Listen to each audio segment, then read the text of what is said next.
Man is strangely obsessed with refighting his old wars. He does it in books, in movies, and in personal stories that begin with, "I remember when." Here at this small airfield in New York State, he does it by expensive make-believe. Big boys with big toys, reconstructing the legend and romance, but never the reality. Their replicas are precise. Their understanding of what it was all about is not. Fantasy is more fun than fact. In the minds of these latter-day aces, World War I was a time of chivalry, of champagne toasts before the dawn patrol, of scarves flying in the wind, of gallantry to the vanquished enemy. But far in the shadows of a pleasant afternoon at war are the ghosts of the men who knew otherwise, men who knew the bitter, bloody reality. The rules of their game were the will to live and the ability to kill.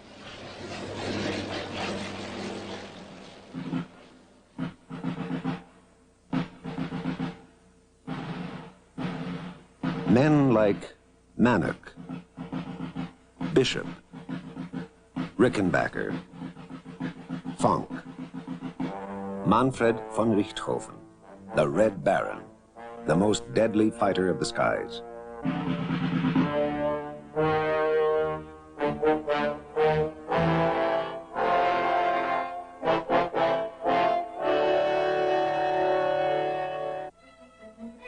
The First Great War burst across a continent shackled by social and military conventions. And to the generals, the strange new airborne devices were sometimes sporting, occasionally useful, and most often a nuisance. Aviation is good sport, but for the army it is useless, General Foch told Frenchmen on the eve of war. And in Britain, military pilots were those who had paid for their own flying lessons. It was never planned that the plane should be used as an instrument of attack. The first military flights were made not with bombs, but with observation cameras, which fitted them perfectly into the role in which they had been cast by the generals. But the pilots had a different conception, and 2 weeks after the war began, a German pilot reached over the side of his plane and dropped tiny bombs on a suburb of Paris. Warfare was being carried into the air for the first time. At first, it was simply those in the air against those on the ground. But inevitably, aerial greetings turned to crude forms of attack. At first, it was pistols.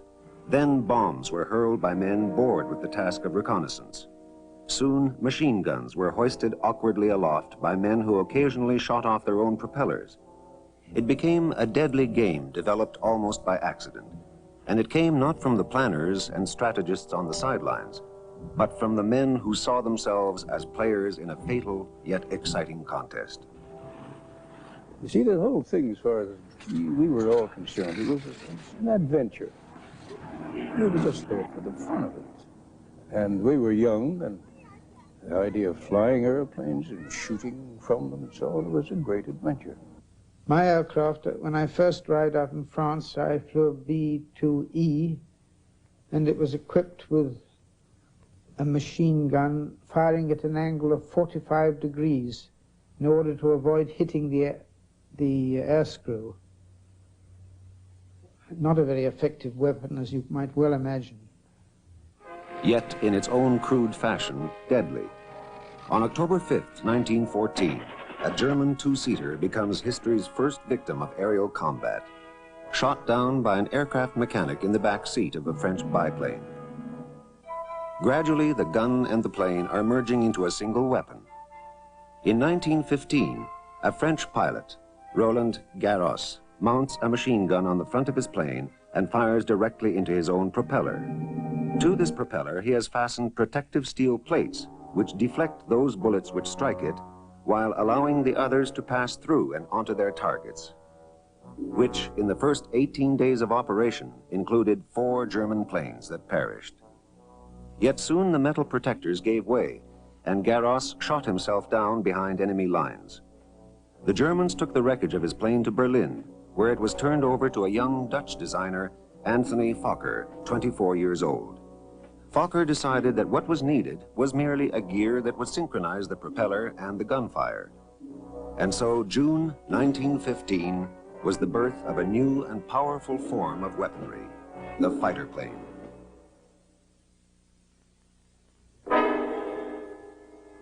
Today they are museum pieces, but when von Richthofen faced these British planes, the Sopwith Camel and the Sopwith Pup were the ultimate in a kind of warfare beyond the imagination of those who had come before. Like the SE-5A, they could soar more than 2 miles above the earth and attack at over 100 miles an hour. The Nieuport, the deadly and much imitated French biplane. The Fokker, which was to evolve into the basic weapon of the famous flying circus. Today, the old planes seem almost too flimsy to be menacing. Yet in the memories of the old pilots, there lingers an aura of a deadly craftsmanship. I want to say one thing explaining about the World War I aircraft. As you can see, it is not a crate. I don't know where the word originated from. It was not put together with baling wire and orange crates and covered with canvas. No, we used the finest of Irish linen, and I believe our opposite numbers had access to linen of the same quality. Engines made the great difference in flying. The Wrights didn't fly until they modified an automobile engine which would give them the power they wished, the revolutions they wished, for the weight value factor. And as fast as we could design aircraft for certain work, we had to be quicker to design engines to do the work for us. The men who flew them came to be known as aces, a new breed, masters of an evolving technology which carried them into a freedom and glory unknown to the men in the mud and the trenches far below. Men like Edward Manock, the greatest British ace, who shot down 73 German planes. A savage fighter who disliked publicity, Manock took satisfaction in riddling a downed foe until plane and pilot were obliterated. Billy Bishop, the Canadian who fought with the British. Second only to Manock in victories, he would often spend most of the daylight hours in the air. In one 25-day period, he shot down 12 German planes. Albert Ball, who before dying at the age of 20, had shot down 44 planes.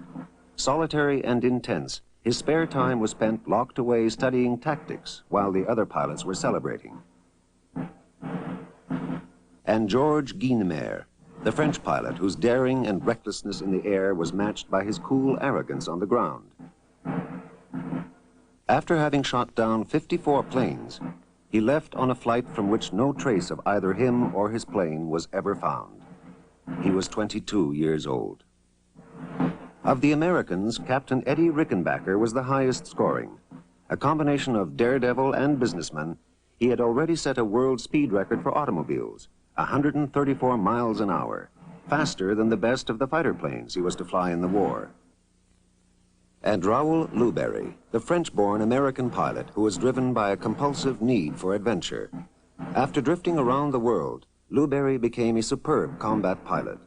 He died jumping from his flaming plane shortly before it plunged to earth.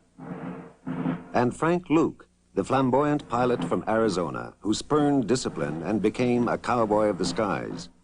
He too died pursuing his greatest passion, turning the huge German balloons into airborne infernos.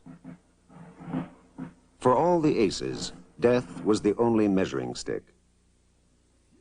Manfred von Richthofen, 2 decades before he was to become the most deadly fighter of the skies, with 80 planes to his credit. The Red Baron, a withdrawn Prussian aristocrat who forgets his private life to devote himself totally to his one obsession, flying. Even his friends could never fully unravel the complexities of the often solitary and brooding war hero. Born into the opulence of a country estate, Manfred von Richthofen grew up in a fading era of the lesser nobility. Manfred and his 2 younger brothers were part of a tradition that combined both leisure and the military. His father had suffered injuries in the cavalry, retired, married into money, and settled back to raise his sons. As a boy, Manfred was an indifferent student, preferring horseback riding to his books. At the age of 9, he discovered guns, and with them came the first passion of his life, hunting. Until he was sent away to military school, Manfred would spend hours alone on the family estate hunting small game. It was perhaps the only hint of the life that lay before him. For he hated the routine and the discipline of a cadet away from home.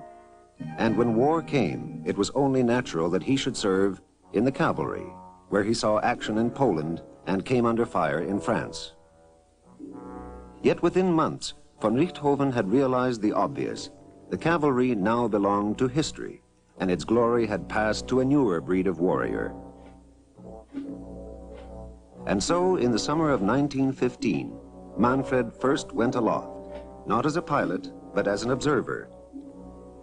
A position he held until meeting the man who became his idol, Oswald Bulke, the 24-year-old pilot who already was one of the great German heroes of the war. Bulke was a superb leader, a daring fighter, and perhaps the best tactical innovator of the air war. In 1916, he set about forming a new and elite group, Jasta II, which in German means the Hunters. He was free to choose from among the best of Germany's pilots, and among those chosen was an eager young pilot who had crashed on his first solo flight and repeatedly failed his pilot's test, Manfred von Richthofen. Bulke relentlessly drove and inspired his pupils. Into the chaotic skies of the air war, he brought a set of rules that came to be known as Bulke's Dicta. For months, the rules were driven home, and Jasta II received a training far superior to that of their opponents.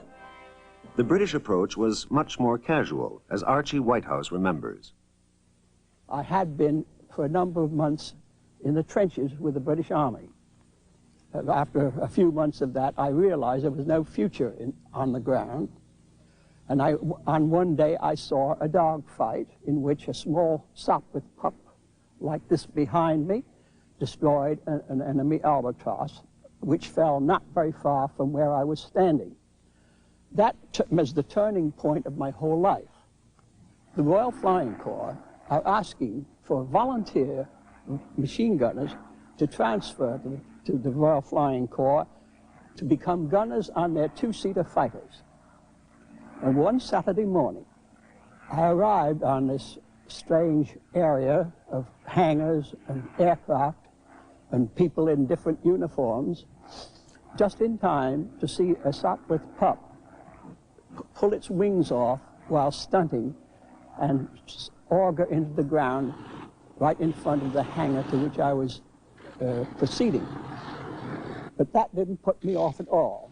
So I got into the front of this pusher-type machine, which was like getting into the front end of a bathtub, and was given a gun, flown around the aerodrome, taken off the ground for the first time in my life, and told to fire at a target below. The target with 3 discarded aircraft wings, and I was supposed to have put 47 rounds into it. And within another hour, I had shot down my first enemy aircraft. This all within 6 hours after leaving the trenches. In the fall of 1916, Manfred von Richthofen mailed a letter home. "Dear Mama," he wrote, "I have brought down my 3rd Britisher. One's heart beats a little faster when the adversary, whose face one has just seen, goes down enveloped in flames. Von Richthofen is beginning the deadliest phase of his life. Yet of his first victories, most are easy, lumbering observer planes. But the rules and the training of Oswald Bulke are having their effect. The British are hard-pressed in the air, and the hunters of Jasta II are among the best pilots of the war. But suddenly, it all seems to end. Bulke's plane collides with that of one of his own men. They watch in horror as Germany's greatest ace plummets to the earth. Von Richthofen writes that the funeral was fit for a reigning prince. Yet even before it is held, the grieving pilots of Jasta II set out on a frenzied search for revenge. They have become mad dogs, says one British report. On the morning of his idol's funeral, von Richthofen alone goes aloft. While the others are preparing for the ceremony, he seeks out a British plane and shoots it down. At the funeral is a wreath which was dropped by the British pilots. It reads, "To the memory of Captain Bulke, our brave and chivalrous foe." For von Richthofen, the death of his teacher and hero is an ending and a beginning.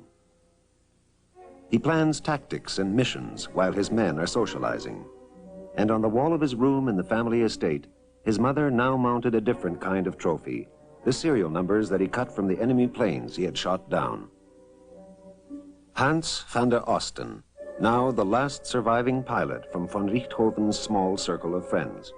As a young man, van der Osten and the Red Baron flew together during the deciding battles of 1917.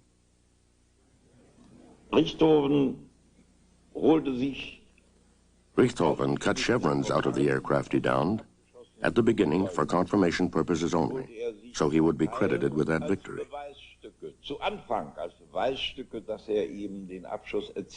Later, he did start a collection and decorated his quarters at the front with these trophies, if one may call them that. Only much later, a museum was created with these pieces, as well as anything else that might have been connected with Richthofen.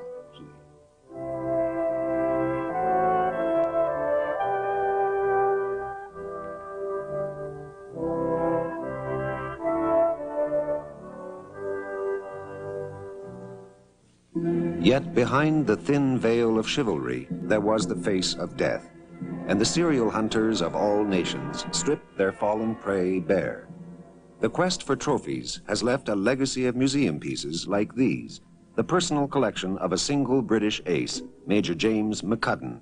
They remain today as quietly savage memories of an era that is increasingly shrouded in half-truth.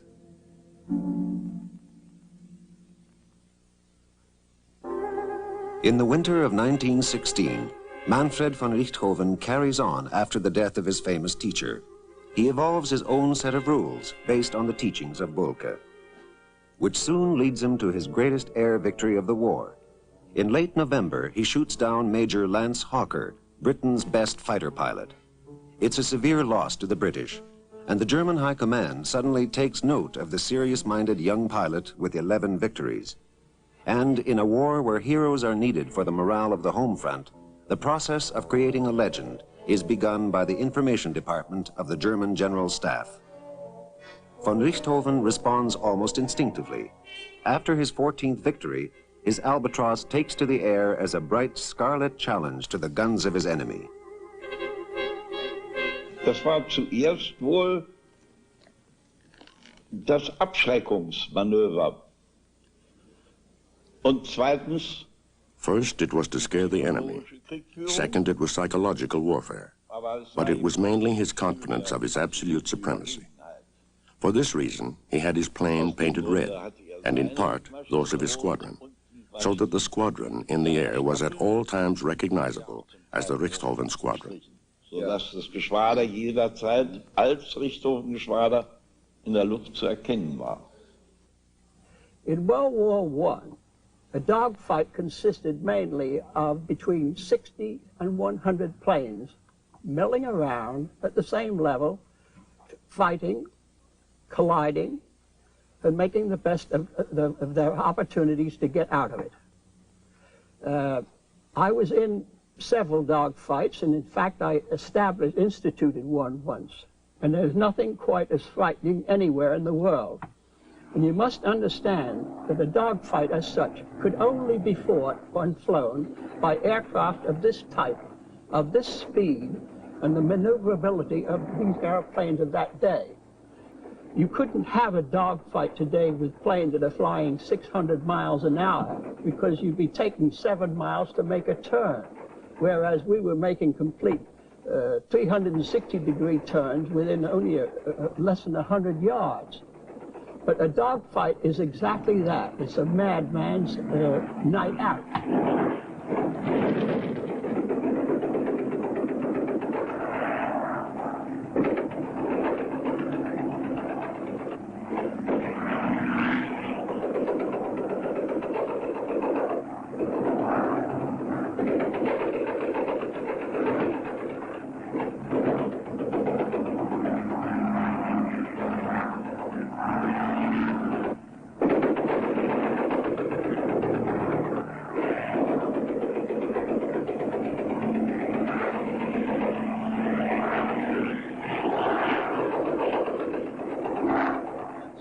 And this goes on for what seems 2 hours. Actually, it's anything up to 5 to 8 to 10 minutes. But that is plenty long enough. And a dogfight was one of the worst things we dreaded. Although at the time you're doing it, or instances where you're actually reveling in it, until you see someone go down, or someone's wheels passing close enough over your head so that you can read the Dunlop sign on the tire. Their aircraft were always better, I think, than ours. They were more maneuverable. Their guns were better placed in the fighters, except we had more aircraft than they had. We were able to cover more ground more often than they were, patrol more often than they were. Yet in the first week of 1917, von Richthofen finds himself facing the new Sopwith planes. They are disturbingly different, faster and even more maneuverable than his own Albatross. This small, chunky-looking machine destroyed 1,634 enemy aircraft. It was a devil to fly if you were heavy-handed. It was a beauty to fly if you knew how to handle it. Nothing in the world could stop you with the Sopwith Camel. Nothing except a flyer like von Richthofen. In just over a year, he downed 7 of the Sopwith Camels. It was a time of great glory, for in January of 1917, he won Germany's highest honor, the Pour le Mérite, known as the Blue Max. It was a medal he had long sought, and even in battle, it was to hang proudly from his neck. Manfred von Richthofen hat seine Erfolge in der Luft nur Manfred von Richthofen achieved his successes in the air not for himself. He always felt he was doing his duty for his country. He was never interested in great personal honors.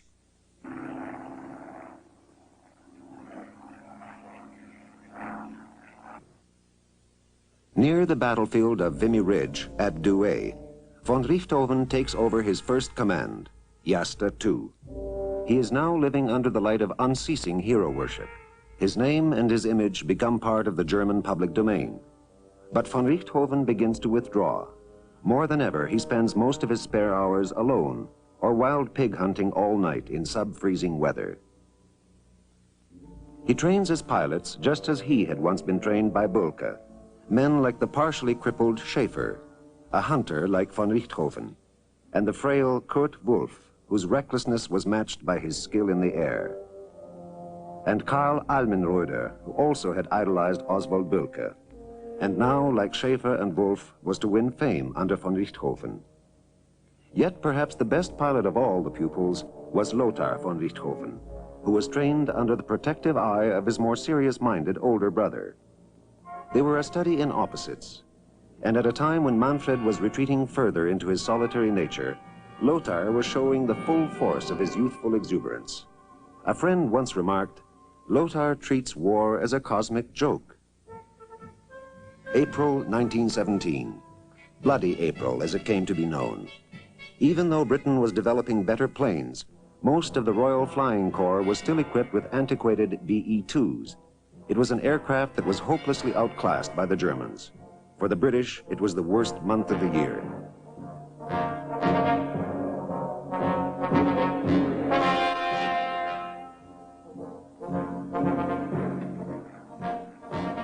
He had better aircraft than we had. We were trying to fight back with a thing called the BE-2C, which was a little biplane with two people, pilot and observer, and the observer had the gun.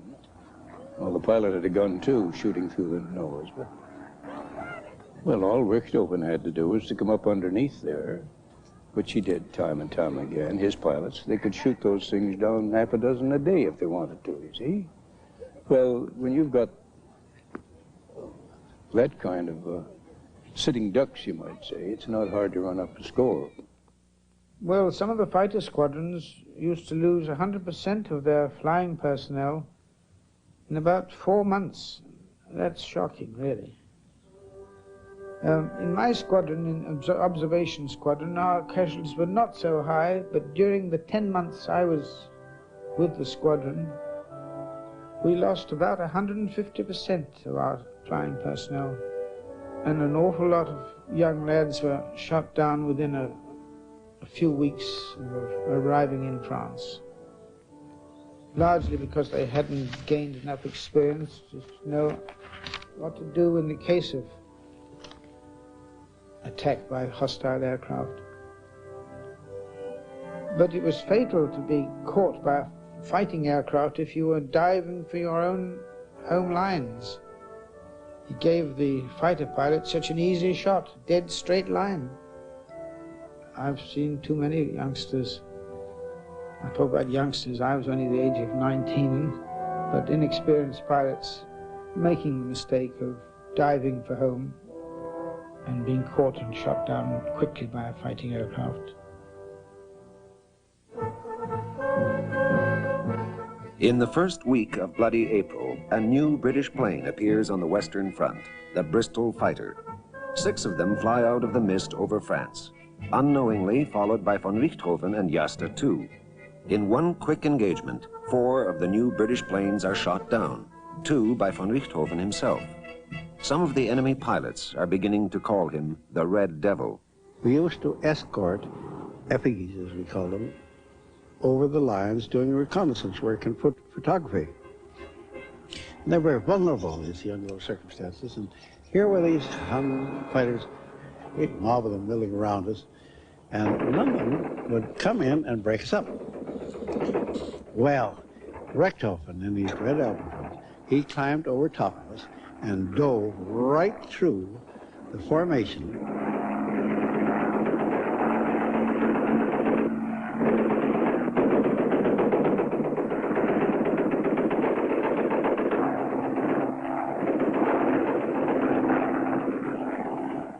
We weren't the panicky type, you see.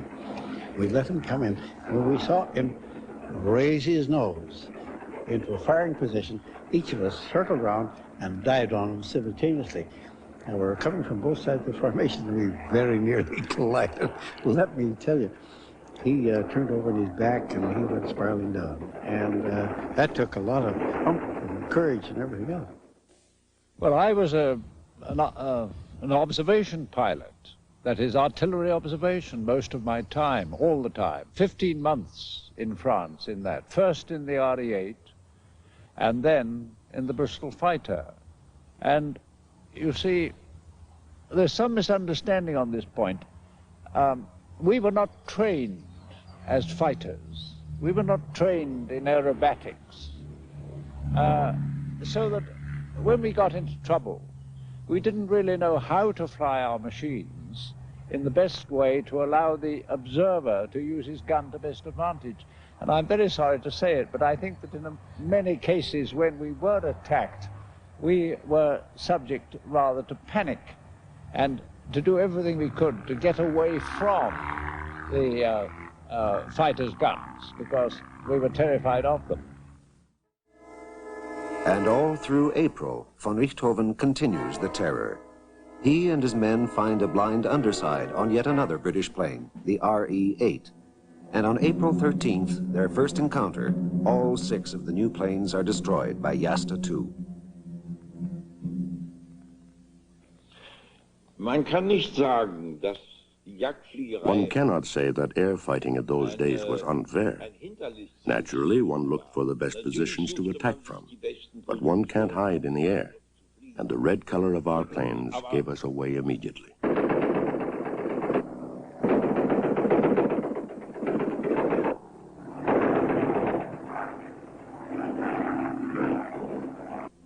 April 29th, 4 victories in the same day.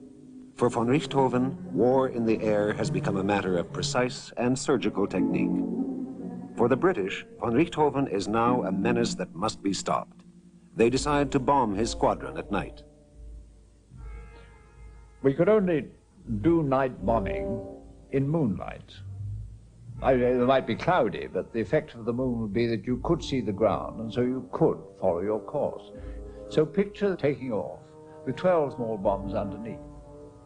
So here we were, untrained bombers, no bomb sight, no mechanical aid, groping our way, if you like, and we guess where we should release the bombs, and then with, say, 12 bombs up, you pull the lever 12 times, so that by the time you had released the 12, you were quite some distance further on.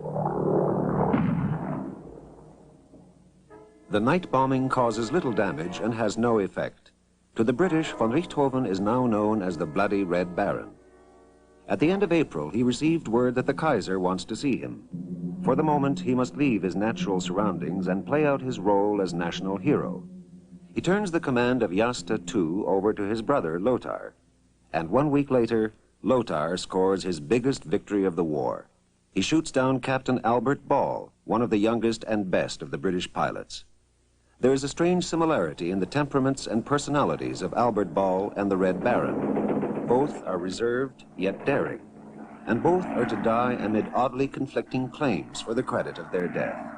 A machine gun crew on the ground demands recognition for Ball's death, but official credit goes to Lothar, who remembers nothing as his plane crashes while he fights to stay conscious. As Lothar recovers from his wounds, Manfred sets grimly about the business of being an official hero. The crowds exhaust him, and the adulation that he has always wanted now seems oddly tedious. On his 25th and last birthday, he is introduced to the Kaiser and finds him a bore. He is hosted by Hindenburg and finds him also to be a bore.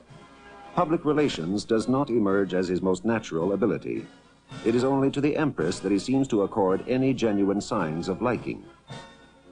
Von Richthofen returns to the front virtually enshrined as a legend. When his men meet him, they are informed that at the age of 25, he is now in command of a large new fighting unit, a Jagdgeschwader.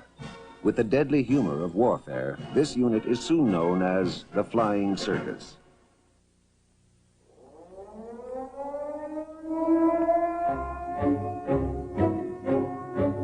The new Jagdgeschwader, or hunting squadron, is composed of 4 units, each the size of von Richthofen's previous command. Its formation comes at a critical time in the war, and the Flying Circus finds itself being moved from one trouble area to another by a more desperate high command. And when the new German planes designed by Fokker arrived, they are found to be slower than the latest British aircraft. No longer are the German planes the technical masters of the air. Yet the specter of Bölka lingers on, and it is von Richthofen's superbly trained pilots who make the difference. In her last and bleakest year of the war, Germany found in the Flying Circus a daring, almost romantic group of heroes whose average age was 23. Werner Voss, one of von Richthofen's closest friends, was also one of his best pilots. And another ambitious young pilot showed a certain tactical brilliance, Hermann Göring. As did Ernst Udet, one of the most flamboyant pilots, who survives to become an air marshal in another war. Ja, beobachtete die Leute während des Luftkampfes. Das war eben, hatte einen unglaublichen... He always watched us in the air, even during a dogfight. He had a fantastic eye for everything that went on around him. I remember one day I landed after a dogfight with an Englishman, and Richthofen came over to me, congratulated me on my victory, but at the same time reprimanded me strongly for making one wrong turn during that engagement. Weil ich abgedreht hatte von meinem Gegner und nicht die Kurve rechts rum, sondern die Kurve links rum gemacht hatte. With outrageously painted planes, the Flying Circus taunted the enemy by their very presence. No other unit would dare go into battle with stripes and polka dots. The Richthofens were not all the same color. They had reds and blues and yellows. Because I remember seeing him and his brother Lothar over Cambrai one day, and Lothar had a yellow one. But that's why they called it a circus, because it was all different colors. They didn't allow us to paint ours up. You painted your aircraft according to the regulations of the Royal Air Force, which was a kind of a dark greenish gray. The main base of von Richthofen's Flying Circus during the last months of 1917 was the old chateau near the Belgian town of Marke. It was from here that their fame and their notoriety spread first to their opponents and then to the world. All that remains are the few scattered airplane parts on the chateau steps, where once von Richthofen sat while recuperating from a nearly fatal head injury suffered in July of 1917. It was a wound that was to thrust even more feelings of doom into his mind. For even as the German press is engaged in a futile attempt to create a romance with Katie Ottersdorf, his nurse, von Richthofen begins to worry about his men, about Lothar, about himself, and about Germany. Outwardly, the heroism continues. The Kaiser himself comes to Marke and proclaims that von Richthofen alone is worth 3 infantry divisions. But even that is not enough. The British are pressing hard, and America has entered the war bringing the full might of her industry with her. If American cars can be turned out in vast quantities, then so can planes, and the Germans soon begin to lose the battle of the production lines.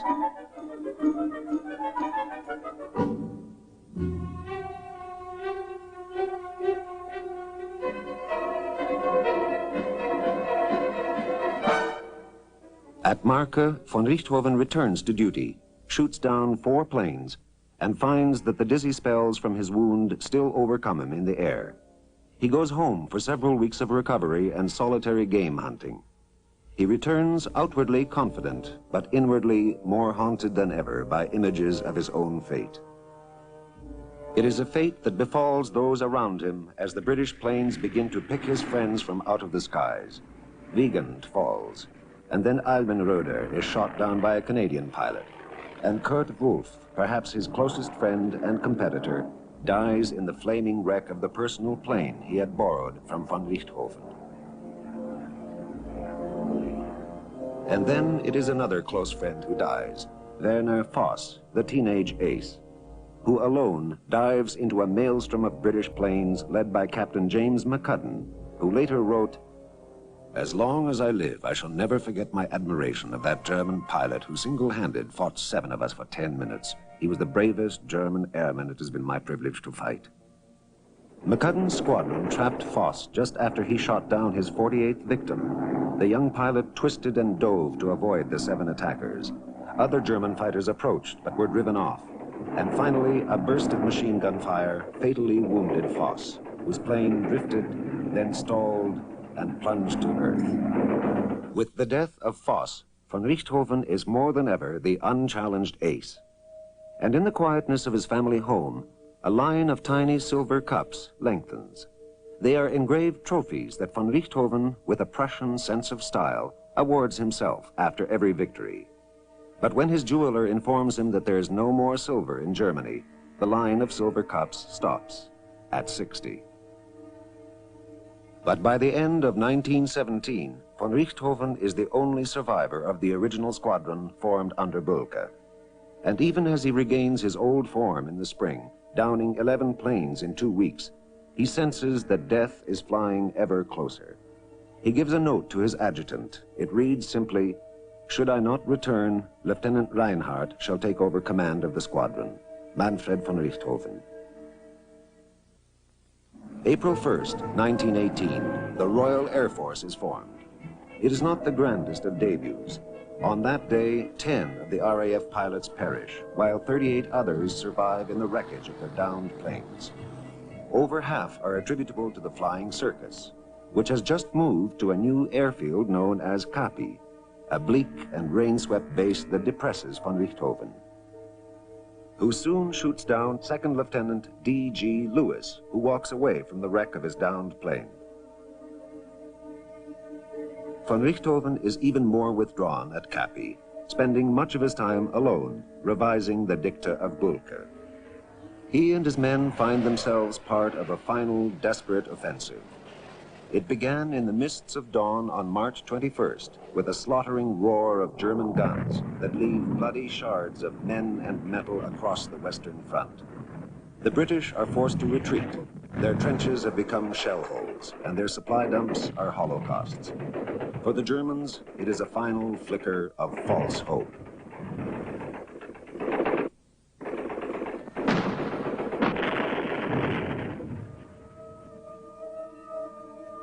April 21st, 1918. The rain ceases and the fog lifts at noon. Von Richthofen prepares to take off while a camera records what are to be the last few hours of his life. Outwardly, he is exuberant, joking with those around him. And yet he has developed a morbid sense of foreboding because of the fate of his last 10 victims. All 10 have been devoured by flames. And in the lining of his flight suit, he has now secretly sewn 2,000 French francs in case of being shot down.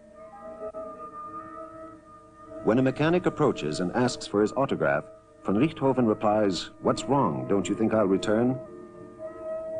And then he leaves on a flight that is still shrouded in mystery.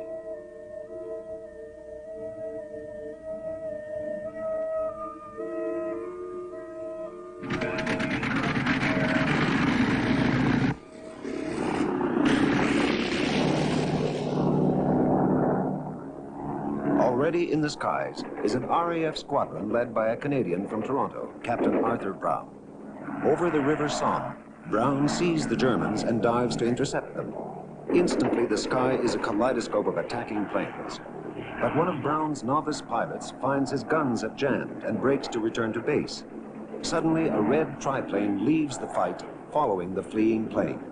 From above, Brown sees von Richthofen closing in on his unsuspecting pilot, and he too gives chase.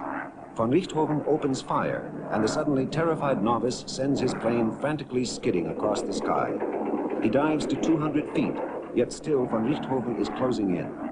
But behind the Red Baron is the Canadian, who maneuvers for position. The hunter is hunting. Planes roar toward a low ridge.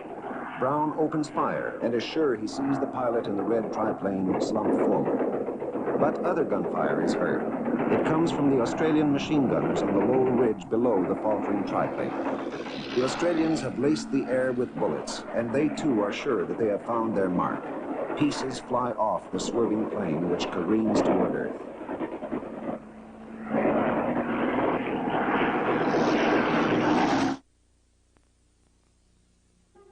Across the Australian lines, the cry goes up. The Red Baron is dead, and within half an hour, his plane lies stripped like the skeletal remains of a beast picked bare by scavengers. The trophy hunter has himself become a trophy, and historians begin sorting out the controversy over his death. 25 years of research, I have come to the conclusion that he was shot down from the ground. But for the Canadian pilots, there is a different version. Richthofen had been heading up a formation fight, maybe 7,000 or 8,000 feet high. And these camels, in which Brown and Wapme were part of the attacking force, and Richthofen had been hit by somebody up there, you see, in this fight. And he started to come down. Brown saw him and started after him, see. He wasn't chasing Wapme or anything of that sort. He was trying to get the hell out of there and go and land someplace. And Wap got in the way. He wasn't shooting at him. Well, he was trying to land it. You know? And then Brown gave him a burst and finished it. And the Aussies were sitting on the banks right there, and they were firing away, but they never hit anything from machine guns on the banks that far away when aircraft going through. And they claimed that they'd shot him down, you see. It's all nonsense. While an Australian eyewitness recalls differently. On the 21st of April 1918, I was a signaller in the 29th Battery, 1st AIF, was mending telephone lines on the top of crest of a hill, right near the Healy chimney stack. Looking up, we could see that 3 planes had broken away from the formation we were fighting.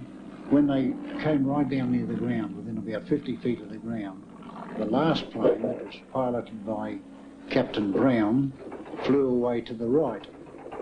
And the other 2 planes, they carried on down the gully past us.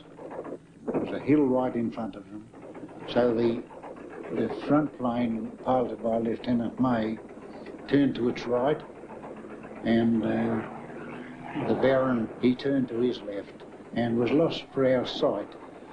In a few seconds he came up on the other side, just skimming the hill, and was going for home, which we would have been home in about another 20 seconds or so.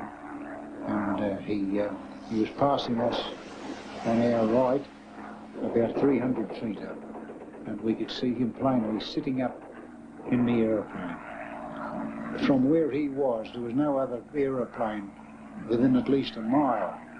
The fire evidently came from in the vicinity of Vaux-sur-Somme. And I drew the conclusion that it must have been Australian machine gun fire, as our maintaining that line about 7 miles long. And I should think they flew about 4 miles, which would only take 60 to 75 seconds from the time when they left the formation up there until the Baron was crashed. When he was just passing us, we saw his head fall over to the left, and immediately the plane turned to its left and nosedived to the ground. And when it hit the ground, it bounced and about 10 feet in the air and went on another 50 yards. We went up to the plane straight away. We were only really about 100 yards off it. And when we got up there, we didn't go right exactly to it until some of the others came. And we could see that the pilot was dead. His head was lying back on the cockpit and was definitely dead.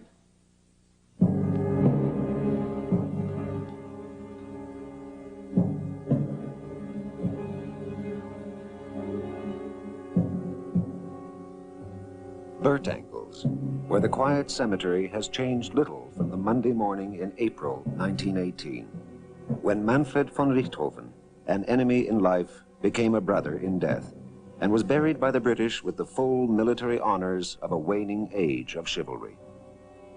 He was identified as the most prominent and famous of all the German fighter pilots. And what else could you do? You'd have to honor that, of course.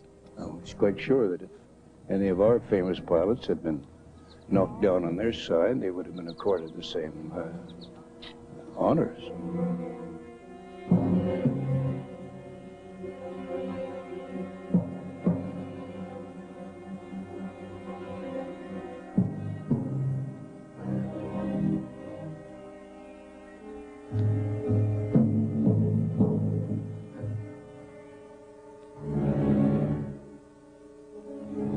On the evening after the funeral, a British pilot flew over Capi and dropped a small package to the stunned squadron.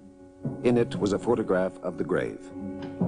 Die Truppe war natürlich sehr deprimiert, als bekannt wurde, dass Richthofen gefallen war. Aber der Geist. Naturally, the squadron was very depressed when we found out that Richthofen had fallen in action. However, the spirit of the squadron did not suffer, and the myth created by the name Richthofen was carried through to the end of the war. Der weitergewirkt hat bis zum Kriegsende. As von Richthofen had requested, command of the unit is turned over to Wilhelm Reinhardt, who dies a few weeks later while testing a new plane. Then it is the turn of the man who is to become a legend of a different kind, Hermann Göring, who leads the squadron for the last few weeks of the war.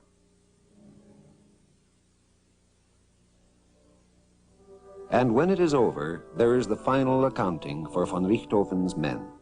6 of them have been captured, 32 have been wounded, and 56, including von Richthofen, have perished.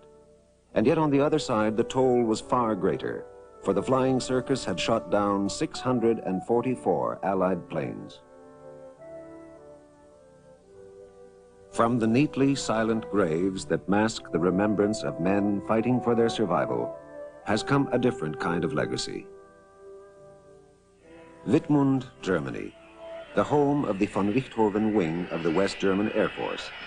And once a year, the old pilots who flew the canvas-covered planes in the days of the Red Baron are invited to gather among the latest of the computerized supersonic jets. For some, there is a fascination with the coldly swift instruments of war unimaginable in their times. And for others, there are perhaps just memories.